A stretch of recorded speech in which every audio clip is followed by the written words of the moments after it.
Happy Halloween, folks, and welcome to Part 3, the third and final part of Castlevania for the NES.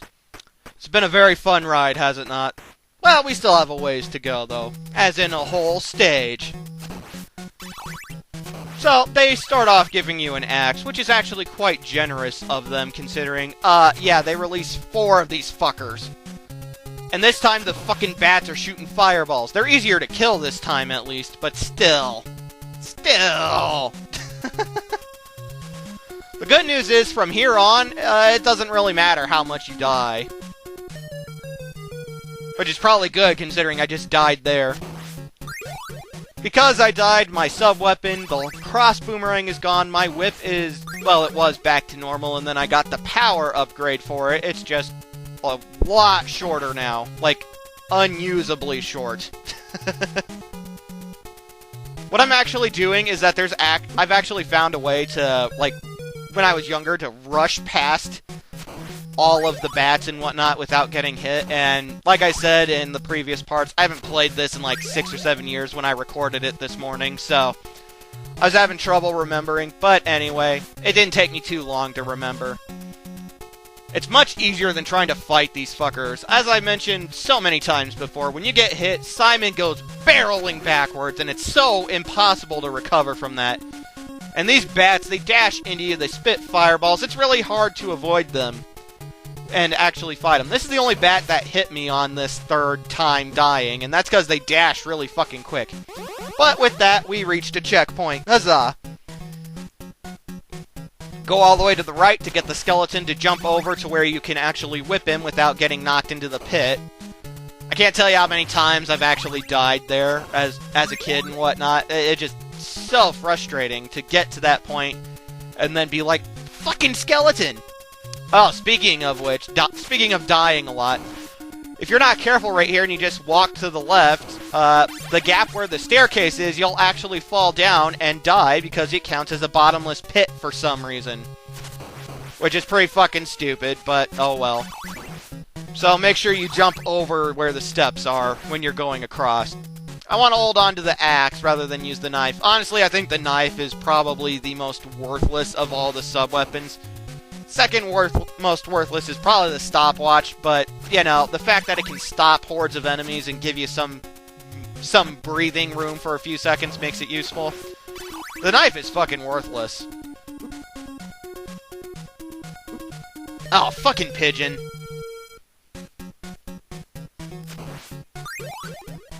So yeah, we're back to this point. I know, I'm having a death-tastic run for this final level. The thing is that if I get a game over, I start from the start of this level, which I can speed through pretty easily. I say after having died, 3 times now? But yeah, it's really unimportant, and the sub-weapon doesn't matter. This game will give you everything you need from here on out. The only boss that I absolutely needed the cross boomerang to kill was Death, and goddamn, those bones hurt. You really want to be careful. They will kill you in 4 hits. Everything here does. I don't know if all enemies do, but yeah, everything here does. I'm so close to dying again.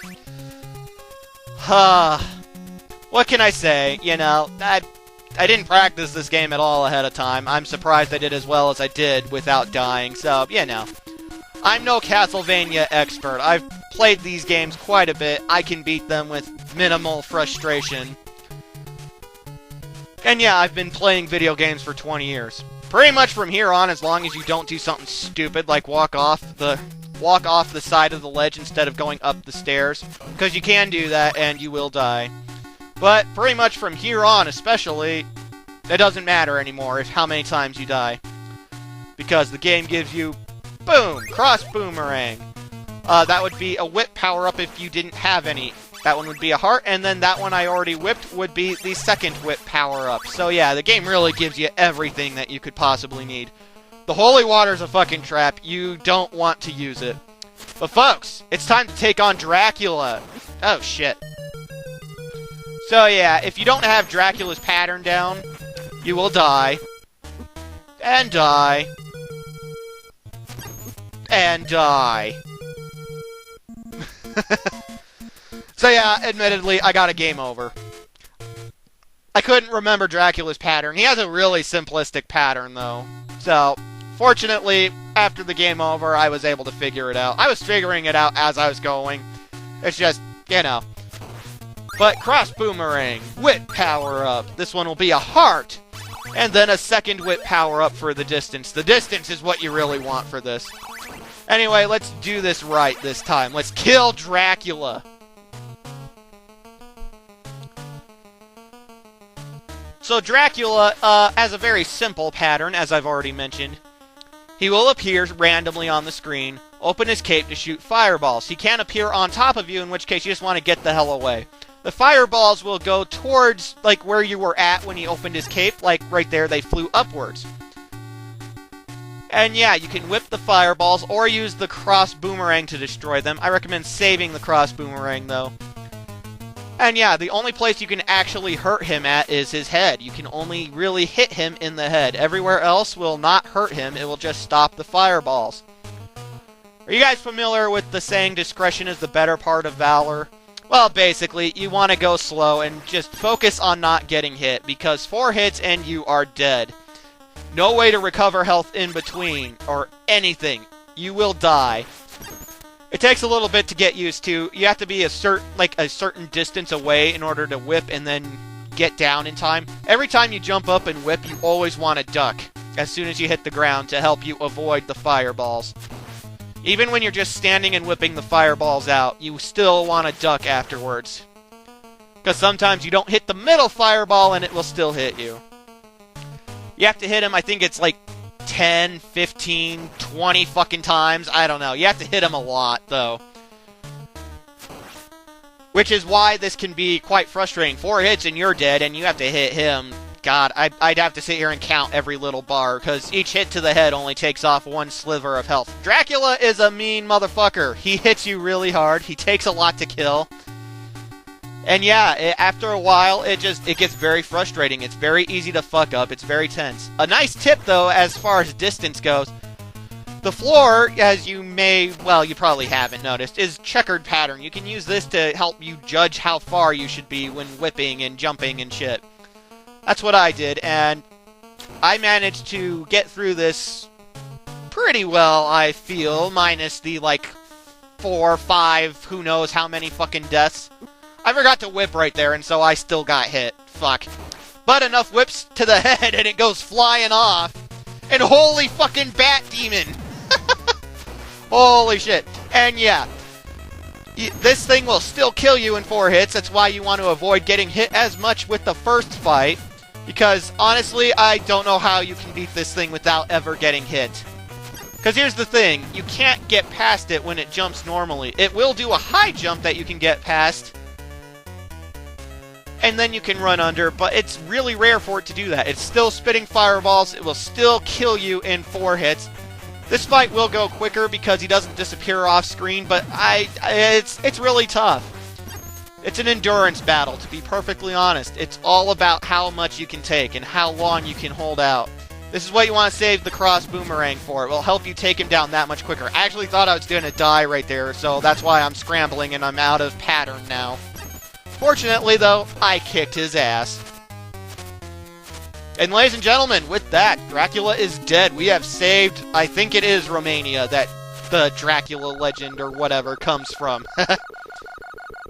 But yeah, we beat the game. We killed Dracula, who was already dead, but we whooped his ass, and yeah. Glory to Simon Belmont. We're magically outside Castlevania, the castle of Dracula that is crumbling and being destroyed, but only kind of. Because if you look closely, the base of the castle is still there. It's just the tower that went down. But cue the credits, folks. We did it. We have defeated and conquered Castlevania. And the music is by someone named James Banana. I don't know what the fuck's up with that, but okay. Also, at the end of the credits, they misspell Simon's name. It's supposed to be Simon Belmont, and in this game, it's called Simon Belmondo. I have no idea why. But I decided to do this game because, you know, I did a Thanksgiving LP of Kirby's Dream Land last year for Thanksgiving. I wanted to do something for Halloween this year. And I was thinking of games that I could do. There are so many that would fit for Halloween, but... See, Simon Belmondo. But I felt like this was the perfect one to go for.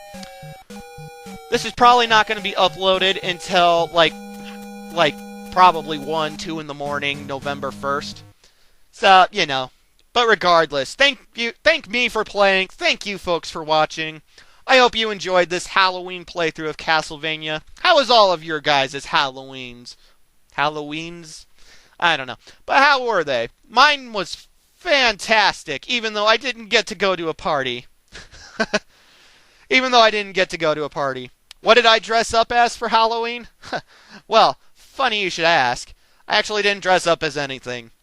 I was supposed to be the Monopoly guy, and I actually have the costume already, but lots of hecticness and whatnot throughout the day, which is why I haven't had time to do commentary until now. But anyway, you don't want to hear about that.